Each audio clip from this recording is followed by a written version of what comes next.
Director of Visitor Safety, Security and Disaster Management at the Ministry of Tourism, John Nixon, is just back from a cleanup and restoration mission on Cat Island after Hurricane Irene.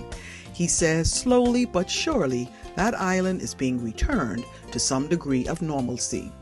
Cat Island had most of the damage throughout the Bahamas.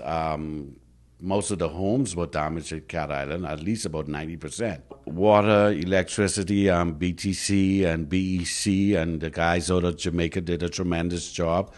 Cat Island is back to normal. Nixon says that Cat Island, who took the hardest blow of those islands affected by the hurricane, has had a long road to come, and he was happy to play a role in bringing order to that island in time for Christmas. I am happy to say that we rebuilt 80 homes, some of them from the ground up, and we also deliver materials to 220 homes on Cat Island.